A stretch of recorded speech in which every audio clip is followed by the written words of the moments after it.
Good morning, YouTube. We're back with the eggs in the morning. Today is the 28th. Actually, today is actually the 29th. It's a Sunday, 29th of December. So it's almost the end of the year. I hope you guys are enjoying your holidays, if you have holidays. Whereas like out here in Korea, like December isn't really like a vibe like back home. Around this time of the year, a lot of people try to set like New Year's resolution and New Year's goals, and particularly fitness goals. So in this video, I want to like break down reasons why your fitness goals will fail this year. So I know that all of us don't have the exact same fitness goals. Maybe you guys want to like lose weight, try to get toned, get a bit of strength or endurance. Like there's so many like goals you could have, or just a combination of all of those. One of the reasons that you might fail achieving your goals because you don't actually have a goal set out. It seems simple in the sense that I want to just get in shape, but then getting in shape could mean so many different things. And somebody might say that I want to get in shape, but what they really mean is that I want to look good. The truth is, one of the most important places to start is like just defining what your goals are for 2025. As in, what are your fitness goals? Think about it for a while and then try to figure out what it is, because it makes it easier knowing what you want to actually move towards it. And like I was trying to make up my own goals and I'm like, oh, I want to get shredded. That's one thing I definitely want to do. I want to get shredded. But the truth is, getting shredded isn't really like a goal. It needs to be something that you can define and it can be measurable. So you want your goal to be SMART, in the sense of, you know, that SMART acronym meaning specific, what is it? Specific, measurable, achievable, realistic, and time-based. Yeah, that's it.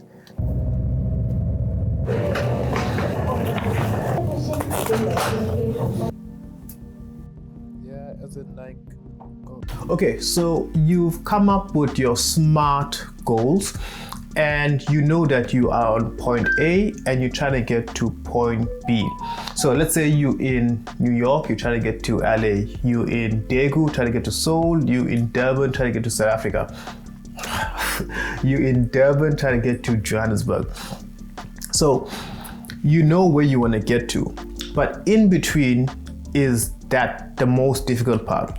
So I call it like the infrastructure. Like for you to get from point A to point B, you're going to need your own car. You might need a driver's license. You might need to take a bus. You might need some cash. You might need to pay the tolls. There's so many things that's in between. And that's the reason why you're not getting to your fitness goals. So in terms of infrastructure, in terms of fitness, there's quite a few. And we're going to get into that right now. And we're going to talk about this infrastructure number one, which is the food.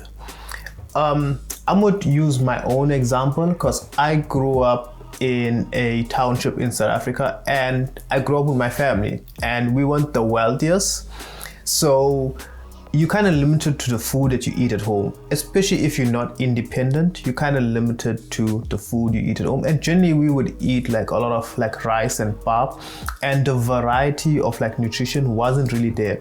And if you don't have money to like snack in good snacks in between and have like fruits throughout the day, then you are like severely limited in that sense. Honestly, food makes up like, I would say personally for me, it makes up like 50% of my health and fitness. The next infrastructure that I want to talk to you guys about is transport, and particularly safety and transport, because like again, like from my own background in South Africa, like if you don't have like your own private car, like safety becomes an issue. Because I grew up in a township and getting to and from like gyms and even like soccer training wasn't like the most safest, especially like as a kid. And like even like I was just having a conversation like 2 days ago with Sam, and she used to talk about when we were back in South Africa, like during like vacation, and she would want to like go for runs and stuff. And as like a woman in South Africa going for a run, especially in the auction, like you get guys that always like catcall you. You'll get guys that always like taxi drivers will actually stop and try to speak to her. especially if you're a woman, it becomes like really, really hard. To avoid that, you can join the gym, but you still need transport to get to the gym, which in a way defeats the purpose. I always see Korean grandmas and grandpas like walking like on the sand, like barefoot. I think Korean, especially like old people, believe that it's like good for their health to like walk on sand.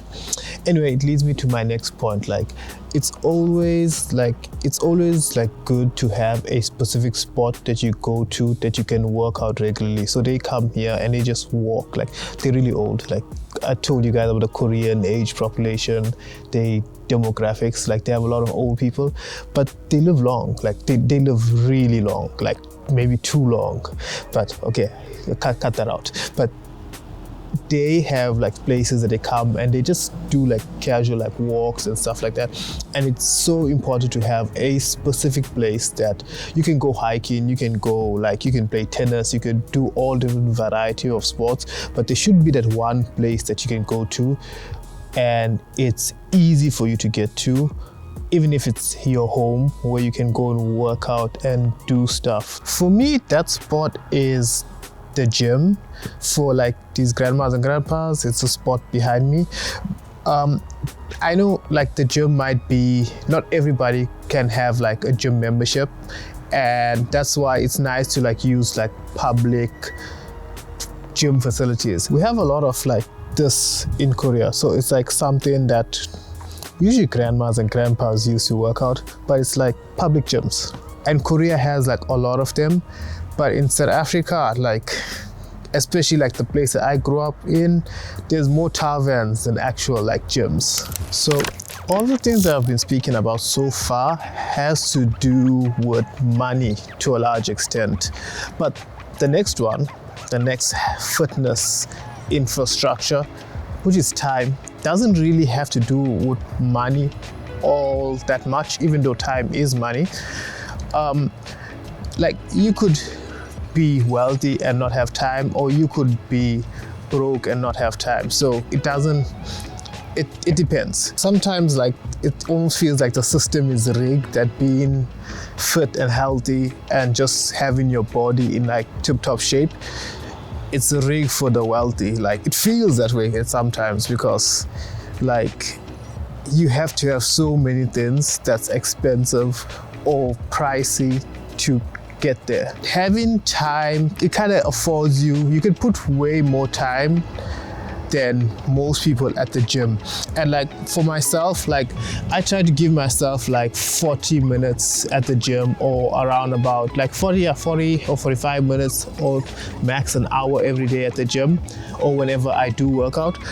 But having time is so important to actually, and giving that time towards like your fitness.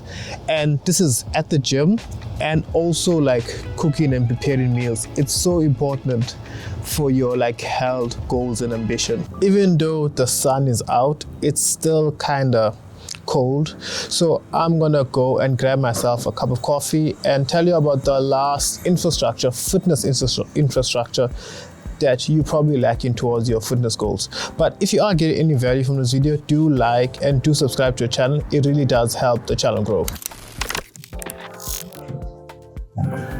So the last point, or the last infrastructure that I would say is important, is the people around you, especially specifically people around you that are trying to get to the same goal as you. I use the word plural, as in people, but personally for me, it's always been like the person that's in and around me that's trying to get the same goal as me. When I tend to work out, I tend to not like working in like big groups. They tend to like slow me down, and I prefer like just working in pairs. And for the longest time, that has been me and Sam. And I remember when we first started dating, like we went on like a jog and we used to run on the beach, and she was like completely like knackered. So over time, she started building up the stamina and the ability. And today she says is that, oh, I really pushed her, and she really loves working out. but it's just an example of the person you would, not in a relationship wise, but then the person you would or you work out with or the people you work out with have the ability to either push you towards a goal. You might not have like a person that's a person or a partner that's very like health focused, but you could always like get people in and around you. The reason why I'm laying all of these things out is because the reality is that if you're trying to get fit and healthy and you have a specific goal, you're going to need all of these 5 things. Knowing what you know now and being realistic, you can probably gauge that as in, can you afford to pay for a gym? Can you afford to buy a car? Or do you have a car to take yourself to and from a gym? Can you actually sacrifice the time to work out like an hour or 2 hours in the gym every day? Do you have kids? Because that's going to take from your time. Like there's so many things that would knowing these can actually make you make a realistic judgment of what is it you can actually achieve in terms of your gym goals. What I'm going to do is tell you my gym goals for 2024, and this is my strategy. My strategy is that I don't want to go ridiculously high and I'm not going to be able to achieve them. Like I said, they need to be smart, realistic. The first thing I want to achieve in 2025 is to run a marathon.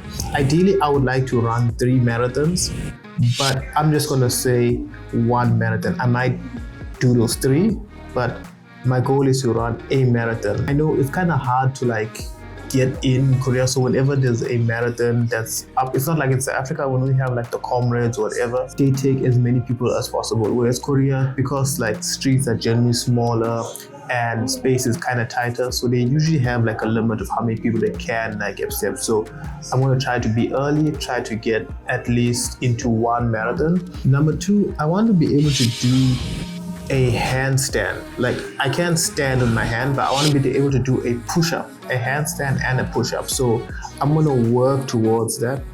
Again, it's not the most complicated maneuver. Before I get into and commit to something like calisthenics, I want to be able to do like something as big, just 1 task. Since I'm in Korea and Korea is full of mountains, I want to at least hike 3 mountains this year.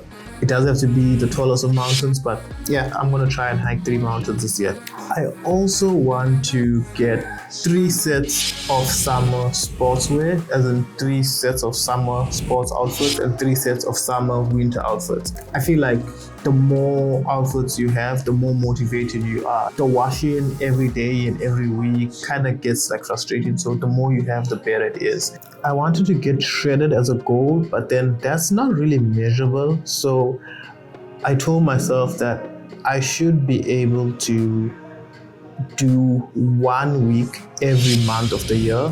That's no added sugar, no added milk. So no lattes like this. So I think that's doable. So I would prefer to do it on the last week of every month. So no added sugar, no lattes or just oat milk, because I feel like that will help me reduce like my sugar intake, and that's gonna help me reduce also like sugar being turned into fats. And the last goal I have for the year of 2025 is that I want to be able to post 50 long form videos for the year of 2025. So there are 52 weeks. I should be able to post a video a week, and if I'm able to post a video a week, I will get to the goal of 50 videos throughout 2025. This is not necessarily a fitness goal, but for me personally, I feel like if I'm more determined to like post every week, I make sure I make my gym sessions, I make sure I'm at the gym, and it's almost like keeping me track on being present and being accountable. So you've heard all of my health and fitness goals for 2025. I want to know yours down in the comments below. And also, moving into 2025, I'm hoping you guys achieve all of those goals, and I'm also going to do my best to achieve mine. Other than that, guys, that's been me, Saidi, trying to help you stay fit and motivated as a working professional. I'm out, guys. Need to edit this and post it.